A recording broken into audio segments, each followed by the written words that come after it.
Party अन्तिममा आइपुग्यौँ। अब हामी नाच्नुपर्छ एकछिन तर 3 करोड नेपालीको 6 करोड हात 3 करोड नेपालीको 6 करोड हात चलाउनु पर्छ एकै साथ चलाउनु पर्छ एकै साथ कलमले मात्रै बन्दैन देश कलमले मात्रै बन्दैन देश औजार चलाउनु पर्छ अब औजार चलाउनु पर्छ अब नीतिले मात्रै बन्दैन देश नीतिले मात्र बन्दैन देश श्रमदान गर्नु पर्छ अब श्रमदान गर्नुपर्छ अब म 1 बन्छ 2 बन्छ 3 बन्छ भन्छु तपाईहरुले श्रमदान गरे देश बन्छ भन्नुस् ल 1 बन्छ 2 बन्छ 3 बन्छ श्रमदान गरे देश बन्छ ल फेरि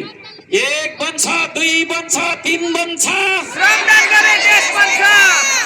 धन्यवाद धन्यवाद यहाँहरु सबैजनालाई सबै कुराहरुका लागि धन्यवाद दिन चाहन्छु